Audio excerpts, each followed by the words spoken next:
This episode of This Agile Life has been brought to you by BrilliantAgile.com, providing Agile and Scrum training, consultancy, and personnel. BrilliantAgile.com. Done right, it's brilliant.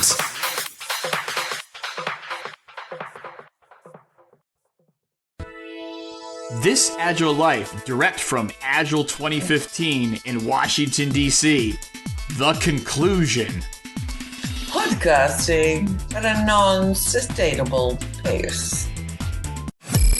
The software industry transforms more and more every day. Agile methods are quickly replacing traditional ones. The question is, are you agile enough? This podcast is devoted to agile and lean software development. Time to welcome your agile coaches on This Agile Life.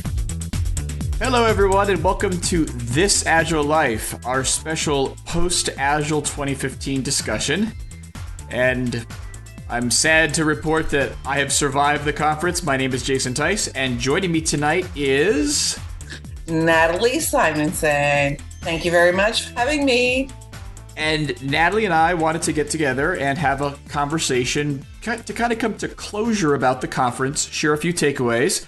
We had actually thought we might have Matt Corwell join us, who was also at the conference from This Agile Life, and he may pop on here in a few minutes if he can join us. If not, we did want to go through kind of a round robin here of a few things that we kind of discerned from all the different sessions we went to. So we'll call these rapid fire, and we'll just go down the list. So, but first off, I do want to say to everybody out there that there is still the chance that I will push Jason off the balcony at some point. I am sure people are they're all so happy with that. I can do it. I think we need some people to sort of join in and vote for it. So let us know if you want us to push Jason off the balcony at any point in time. Here's a completely unrelated funny thing. Since I do have a couple friends, or actually they were people I knew from college when I went to the University of Illinois who listen. And I had a thing when I was in college of always getting thrown into fountains on campus. This is no surprise to me. So, the Agile Alliance, they love to have these conferences at these big hotels that have fountains all over the place. So this could get really bad at a future Agile conference. So, you've just thrown down the gauntlet. I think that Jason will be in a fountain at some point in the future. Yeah, probably at the next... I think I'm just predicting the future. Yeah, probably at the next Lean Kanban St. Louis meeting that you're going to attend, Natalie, right? Exactly. Yeah, that your organization has so graciously volunteered to host in August 2015, so we can... Did we do that? Yes, a colleague of yours agreed to host Lean Kanban, and I think you guys have a fountain in your parking lot, but it's... If we don't have a fountain, we will have one. We have a big fountain. Okay. Natalie, give us a takeaway. What did you get out of this conference for those people who were unable to make it to DC to attend? So my biggest takeaway was Luke Holman did an awesome keynote speak. And the thing that I took away from that, being someone that I'm very active in the stray rescue charity organization. I foster dogs, I walk dogs, I am very active in that organization. And his keynote really, really, really drove home how much we as Agile practitioners have to offer the rest of the world. And I'm very specific about that. It's the rest of the world that we have to offer. Go out there. And as Agile practitioners, go out there and really, really push what you're doing. This is something that can benefit the world and really make a difference.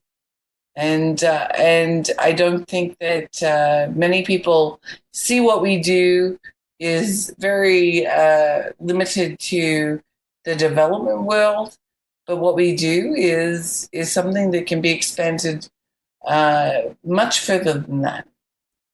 Yeah, and I think in particular what Luke challenged people to do in his keynote, and I think we touched on this in our daily episodes during the conference, was he asked for each person at the conference, of which there were over 2,000, to commit to basically playing 2 games.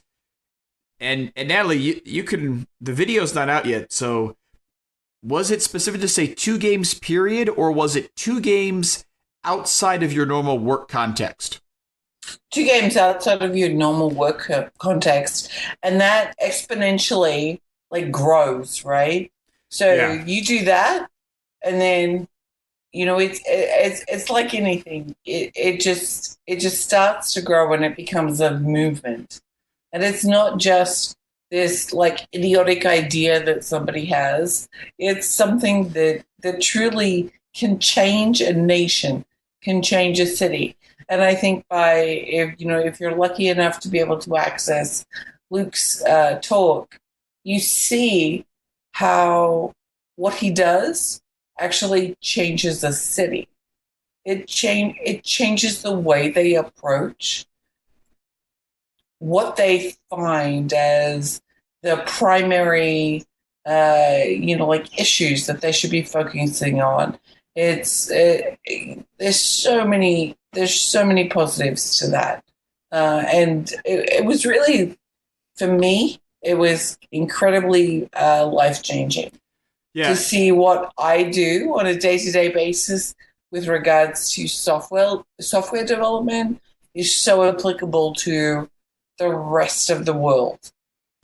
Yeah, I know my colleague Melanie, who was on, we had her on during the conference to talk about her experience report, but her and I, we shared an Uber together to the airport after the conference, and she was even talking about, actually she was trying to pick my brain about how to get started with like doing some games for her school district, which is in the St. Louis, Missouri area, where they have a budget issue too. So she's thinking about it, and that's so I'm actually working on doing a Minecraft hackathon with CenturyLink Cloud, and part of what we're doing is there's a session where we have kids working in an agile kind of lightning sprint to help them like think about like let's just very iteratively solve problems rather than looking at the whole thing, and so it's totally in line with that. But the way that Luke presented that was very impactful. Okay. Well, so when that comes out, we'll be sure to mention that in our show notes on a future episode as almost a reminder to say go check out the keynote if you missed it.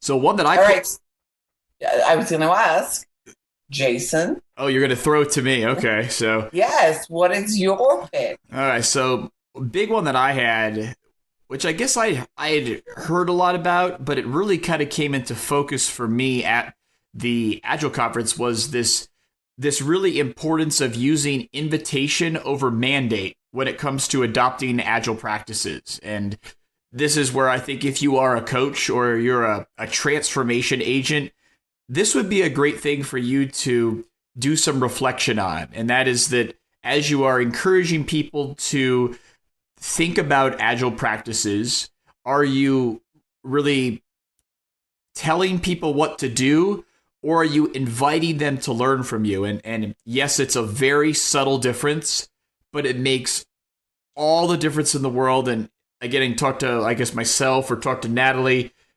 If you kind of force people to do practices, the first opportunity that presents itself for them to go back to what they used to do, they're going to do it. Mm-hmm. But if you totally agree. If you go about ways to, I mean, if you're an external coach that goes into an environment, it's kind of hard because you've been put there to really help teams improve. So you've got to go about, really trying to understand and empathize with the people that are there, and then really try to say, well, may I help you with this, as opposed to saying, no, I'm going to help you with this. Or I heard people talk about at the conference, they were at one point in their careers were the pair programming police, which is something that really a coach should really never do. A coach should maybe invite someone to pair, but if someone says, no, I don't want to do it, it's not my thing, you need to respect that.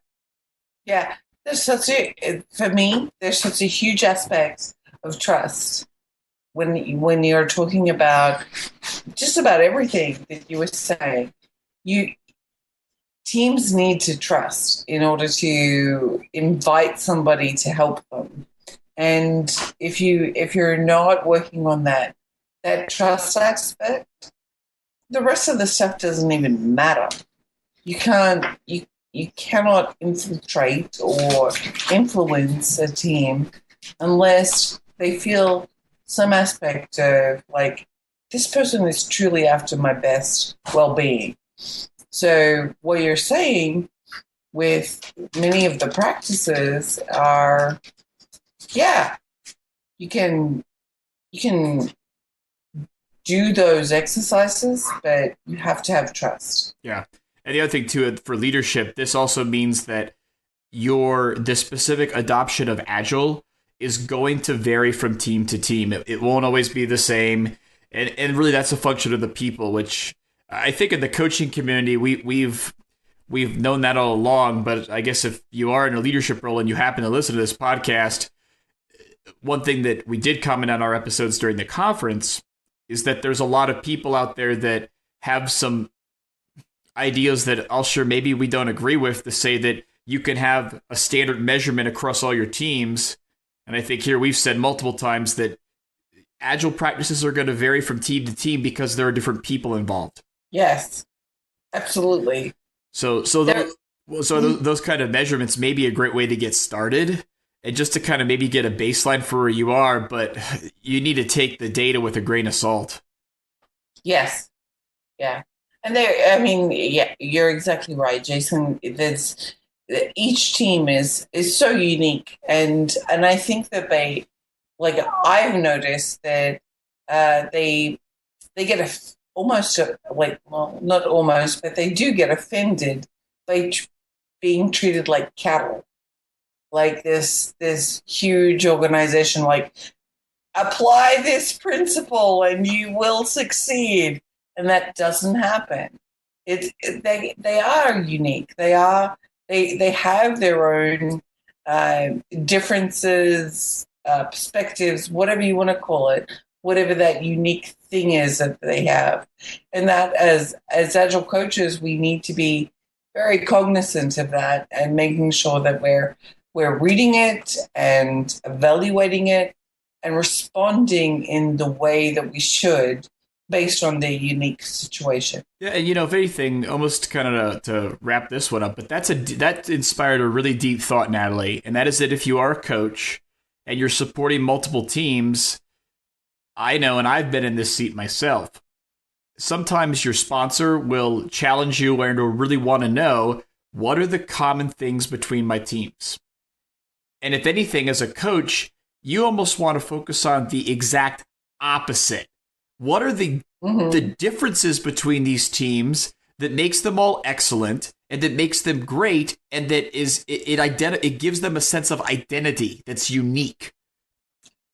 But that's where it gets incredibly difficult, right? Because you start to see, if you're a coach to many teams, you start to see all of these similarities, oh, they're struggling with this, they're struggling with this. And then you want to raise that up to leadership to say, hey, we have an issue X or we have an issue Y, whatever it is, but they're somewhat unique, but somewhat similar. I start wanting to sing a Sesame Street song for these things, Well, but I think even if you're a coach and you're faced with that in of itself is a great opportunity to talk about invitation I mean, what your role as a coach should really be to, if I can call it you're the matchmaker. So, hey, I happen to know that you and this team and that team has the exact same problem, or so it seems. Yeah. Why don't you guys get together and decide if you want to figure it out yourselves, or would you like, as a group, that we present this to leadership to get some help because we've determined it's outside of our scope, or it's outside of what we're focusing on right now. Yes. So again, invitation is a big thing. Then again, if you're a coach, I would encourage everyone to. I know I did a little reflection on it on the flight back home to St. Louis, and kind of gave myself an action plan. So what'd you have next, Natalie? What have we covered? We've covered. I know that we covered Luke, and we covered invitation. Okay, so my next one is really just go with the flow. I think I was so caught up, this being my first Agile conference. I was so caught up in the flow, and I wanted to hit every single session that I could possibly do. And I realized that, during that is that actually just sitting around and chatting with people was okay. I actually learned more, and in some cases, by just relaxing and having a very informal conversation with people rather than going to a session.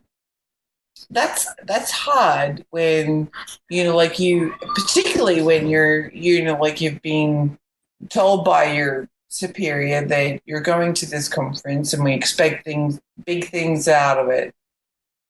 You want to come back with some aha moments. And so often those aha moments come from very impromptu conversations with people that you least expect would give you those. So my message there is go with the flow. Yeah. Read that situation in the moment and go with it. Yeah, and I think that goes back to this idea of really what you're saying, Natalie, supports all of the theory and people who believe strongly in having like open space conferences, where obviously putting a program together is a lot of work, and there's challenges where you put something on that looks great in the proposal, but then it doesn't pan out. I know during our sessions at the conference we talked about a few of those. So you're saying is, guess what? Just go around and experience things, and I think that there's a lot to be said for that. Yes, definitely. I mean, I had conversations with people I work with on a daily basis, but the conversation at the conference in person was so much different to what I would have had on a Slack channel or, via any kind of electronic method.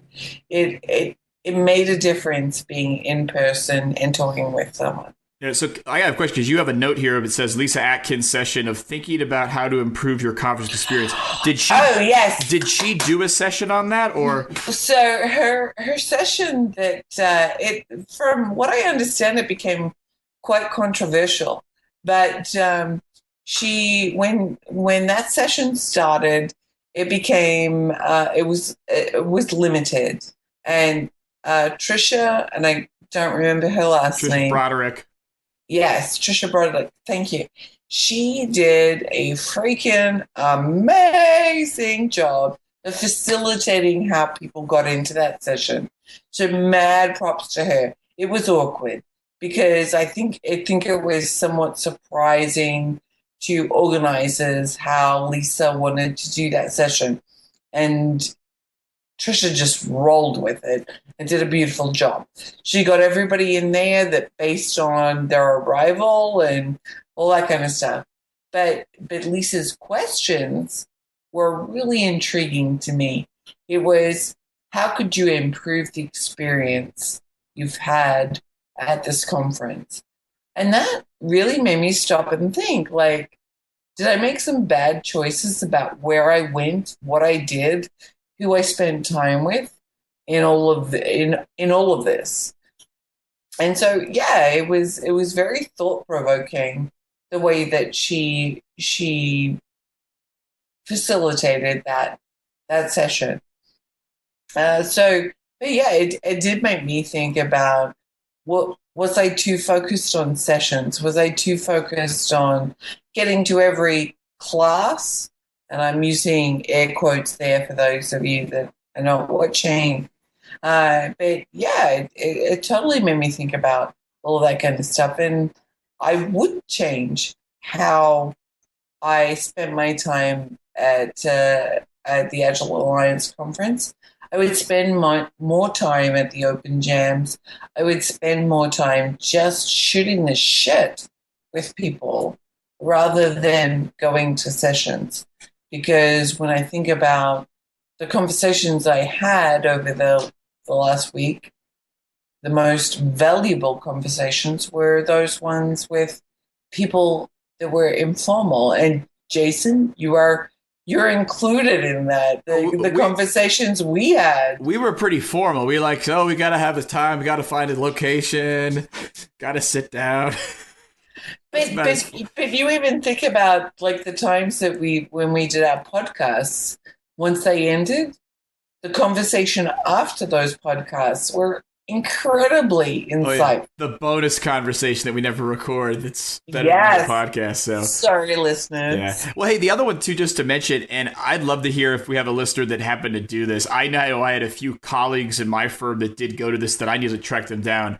There was I think it was like a coaching meditation session or something in the morning. It was at the same time as Lean Coffee, and I never had a chance to make it to it.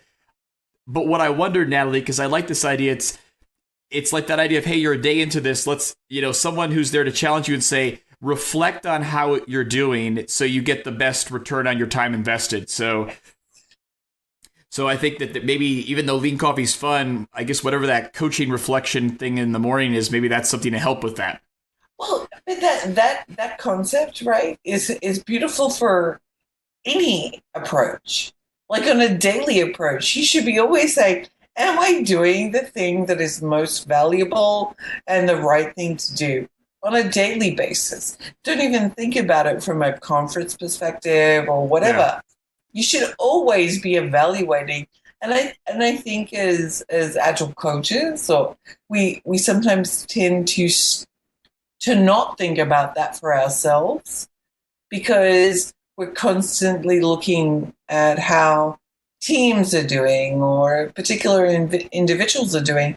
And so to take that approach where we say stop, think, and evaluate how we're doing. What decisions are we making to be better about ourselves? And yeah, that was a revelation. It's like, hey, hold up a minute, think about this. Yeah. Well, and really, again, that's this idea. It came up a little bit at the Agile conference, but it was really front and center at the coach camp before the Agile conference. And that was this idea of, as a coach, again, what are you doing for your own personal introspection and growth? And anyone who is a coach and out working with people should be doing something regularly to reflect and that's not just getting feedback from your sponsor. That's, really a personal assessment. Guess what? Your sponsor may think you're doing great, but maybe for your own personal standards, you're not aligning to your own goals and aspirations. And that could set you up for a personal challenge. Because my supervisor or my sponsor says I'm doing awesome. I think I'm doing horrible. That's not sustainable. Yeah, no, I totally agree. And one of the things that came out of this experience and I heard about the Agile coaching session that you had in addition to Agile Alliance conference. One of the things that came out of that for me was I told my team, I want us to set up time where we devote to reading or learning about something new. Because, as coaches, you're doing constantly, right? You're running from team to team and you think you're helping, but you're not growing your skill set. And that's where I said to the team, I want us to step back a little and help us grow more so that we can add more ultimately. So yeah, I totally agree with you there. I wasn't lucky enough to go to the Agile coaching session, but given what you said, we may be having something in the Midwest Yeah, sometime soon. I'm working on that, and Get it? and obviously a bonus that I wrote in the notes here. So having been one of the few people that did the 7-day experiment, which was the 2-day coach camp, then 5-day Agile conference, I would only recommend that if you are into what I called a high endurance learning experience, because it was a lot. And of course, for those in full transparency, we thought that we might all get together Friday afternoon before we went to the airport to record something. And everyone I talked to was just completely exhausted, which is why we're actually recording this now that we've left the conference and are back at home. So Yeah, I've had 2 nights of full 7-hour sleep. I think this is the luxury. That is sad. Yes. So, in one of Natalie's other takeaways, she obviously got a conference cold. So, well, and one thing that I did write this down, Natalie, but you hit this in your last statement is, I think one of the controversies of the conference this year, and there's Twitter traffic and blog posts and stuff about this, was, again, this controversy about how do we do is there a way to have a standard mechanism to assess the adoption of Agile? And I know we started that with, that was the first topic, and Lean Coffee on the first day of the conference was talking about that agility health radar wheel that everyone got in their packet. Yeah, so I obviously I've expressed some pretty hard and fast expressions. Well, so here I want to opinions about this. Well, and again, Jim Benson has, others have too. So I'm going to summarize it in 3 simple criteria that everyone can assess probably in about 2 minutes for any team. And that is that really, we've joked about it on this podcast. If you're on a team, that team should be able to articulate what they are working to improve. Or like you said, Natalie, if you're a coach, as a coach, you should articulate for yourself as a coach, what are you working to improve? Yeah, and while I say that, I mean, it's not a perfect world, right? We all live in... Here come the police. What's going on there? Yeah, South Side! Oh, really? Well, hey, everyone, it is August, and we are in St. Louis, Missouri, unfortunately. And there were some issues in Ferguson last night, just all I'm saying. Whatever. But, no, it's a great thing to say. But people live in hierarchies. There's no avoiding that, and so there are things that we need to do as Agile coaches that help those that are living within a hierarchy that doesn't always embrace some more free thinking, maybe. But simple, call this back of the napkin Agile assessment is obviously the team is working to improve something that they can document. The team has this idea where they are learning. So, and if anything, they can demonstrate those learnings. So it's not just that they're doing their job. And to me, improvement is different from learning, because learning might be better understanding the business context of the software that you're developing. And you're doing that in an ongoing manner. And I think a common theme we heard a lot at the conference was this idea of, is the team engaged and having fun? So an interesting thing, right? And I said this to someone where I said, the developers seem happy. And they responded with, that's great. This was not done in order to make the developers happy.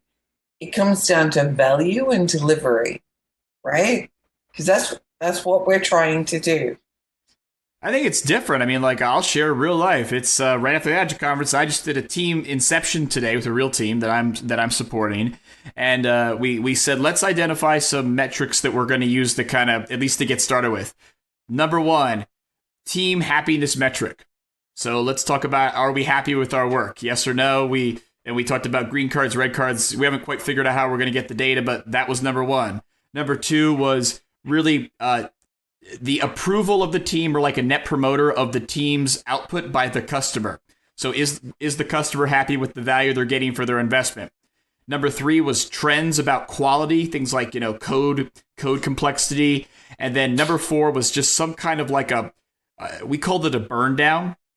So it's like, we've got a runway, we've got this much investment. We actually know how many stories we can do with the investment we have, because we kind of made some assumptions about some sizing. And we haven't figured out what the stories are yet, but as we work on them, we're going to say, yeah, we just did, that feature, we've already done 15 stories for it. Do we need to do any more stories for that feature, or can we move on to the next one? So, no, yeah, I get it. But if we're if you go back to working software as being the evaluation, all this other stuff as far as happiness of a team and fulfillment and everything, there's almost like a hierarchy that I feel like we need to talk about. I don't think so. I think it's more, you've got to look at a couple different metrics, because I could have a really happy team, but I could also have where their customer is not happy with the value they're getting. That's not good. So I think I don't think that's a hierarchy. I just think you have to have a few different data points that you can have a concept of the big picture, the whole system. Just based on what you're saying, though, is that do we value customer happiness, the team happiness? I think you have to consider them relative to each other. And really, a perfect answer there is they should be both. The team should be happy and the customer should be happy. If they're not happy, there's work to do. Figure it out. But in those situations where it often happens that the team disagrees with what the customer's asking, which one wins? Well, at the end of the day, the law of 2 feet will eventually kick in, I think, right? So if I'm on a team, I'm making the customer happy, but our team sucks, because our code sucks, or we have no autonomy or whatever. What's going to happen long term there if the team's not happy? People are going to leave. So I think that we need to be mindful of that. Does that make sense? Yes, it does make sense. No. But these are the things that I wish we would get in. I think we need to get into more, because it's kind of the guts of it, right? Yeah, well, and the thing I'll say is it's simple. I mean, I went to another one that I had on my list here. Just maybe I'll blow my list out here. Was this common theme I heard in a few presentations, that processes and metrics are intended to serve people rather than imprison them. And I know we talked about that last week, but this idea of saying that, guess what? Metrics should be simple and easy. It shouldn't take a PhD to understand what the metrics are. And I think sometimes some of the products and frameworks out there, they may overcomplicate environments where there may be a more simplistic solution. Yes. Well, and my last one that I had was avoid sales and sales type presentations. There were a few instances with the conference where I felt like I was being sold a product rather than being taught a new process. Yeah, and I'll show you probably or a new technique. Well, and I'll show you probably didn't know that going in, did you? No, I did not. So that's a programming error that shouldn't happen. But if anything, we should follow up offline, Natalie, and figure out which sessions those were, because we'll figure out how that happened. Yes, and I did. In all fairness to Agile Alliance, everybody that I spoke to regarding those instances was very concerned and very very inviting around feedback on those instances. Well, and in particular, if it's a sales presentation, you shouldn't have to invest to attend a conference and then sit in a bunch of sales presentations. You want to hear sales presentations, you call a sales rep, they'll come out and do it for you without the conference involved. So that's why I would actually call that a programming error. So if you're listening to us and you did go to any sessions that you didn't feel like, make sure that you did complete the feedback form, and I believe many people have, where you can put that in the feedback form for the specific session, and that information goes back to the program committee so we can figure out how to not have those types of errors in the future. Yeah, I do want to say, though, because I feel like in some ways I may be overcritical about things. Given this was my first conference, I had an incredible time. I learned so much. I cannot even describe. how many things that and techniques and ideas that I was exposed to during my time. So in no way am I saying this is not a valuable use of anybody's time. This was amazing, and I fully intend, should I have the grace with my current employer to go, I will be there next year, and I will be fully involved. And I actually hope that at some point in the future that I can actually present, because it is a truly collaborative and sharing environment that I was involved with there. So thank you, Agile 2015, because it was a great experience. And just to be fully transparent, there's lots of ways. Basically, anyone who goes to the conference can present because they do have the open jam. So obviously, if you are on the program and you go through the submission process, the Agile Alliance, based upon how you submit your talk, they do offer, like, if you're selected, they'll offer complimentary registration. They'll offer basically, they'll help cover the hotel and stuff. So, which can help. But if you're able to get in the door somehow, anyone can, anyone is able to share, which is actually, I think, a cool thing. Even someone like Jason Tice can get in the door, so they're all good. Yeah. Well, I actually had 2 picks so we could actually have this week's hottest picks. This week's hottest picks. Do you have any picks, Natalie? I do not. I wasn't don't. prepared for that. I had my picks for the conference, but I am podcasted out. You're a people. podcast. Yeah, so Natalie and Jason are going to take a break. So on future episodes of This Agile Life for the short-term period, you're going to hear it from John and a bunch of other people. Or maybe we'll just come back. But I did have 2 picks. So the first one is, if you're looking for another conference to go to, I think we mentioned this briefly last week, but this Play for Agile North America, it's an open space conference focusing on games and really collaborative facilitation techniques. It's being held in September. Actually, it's the weekend of September 11th through the 13th.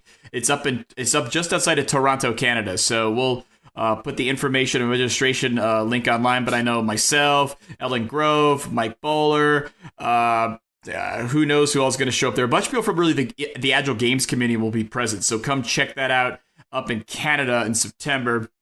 And just because I screwed it up last week, a bonus pick we talked about on a prior episode is this thing, this plugin for Jira called Spartaz.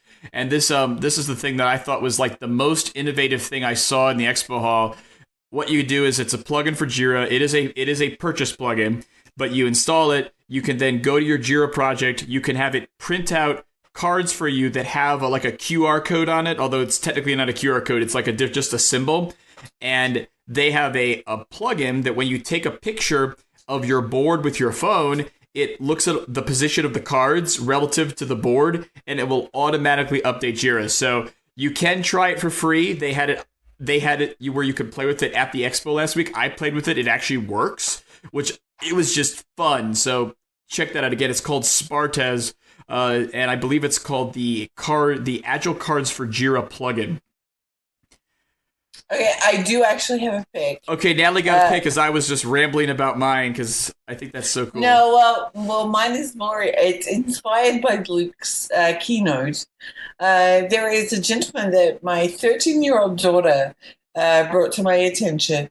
He is a gamer, a mad gamer, but he talks about how you can influence the world and change the world based on the community reach that you have. So I don't have his Twitter handle on hand right now, but I will send it so that we can include it in the show notes. But really, it's just awesome because I really feel for what he's trying to do based on what Luke was talking about and what I believe in with my involvement in the like St. Louis stray rescue. It all just talks to charity and giving back to our community, paying it forward, for a better word. So I will include that. And that's my pick. Okay. And with that, that's all the time we have today. We thank everyone for listening to our extended coverage of Agile 2015 from Washington, D.C., and I believe we will probably do something for Agile 2016, which will be held in August 2016 in Atlanta, Georgia. And probably a few conferences here and there between now and then. Kansas City, Boston, who knows where else will show up. So we're kind of like a bottle you throw in the ocean with a note in it. Just shows up wherever you'd at least expect it to, right? So we value your feedback because that is how we get better. So if you guys have comments, questions, anything, just connect with us. You can find out all of our contact information at www.thisagilelife.com, or just the simplest way is probably just ping us on Twitter at thisagilelife. And thanks for listening, and keep living this Agile life. This Agile Life is brought to you by a community of Agile developers and coaches aspiring to spread the word about this groundbreaking approach to software development. Join us at thisagilelife.com/community.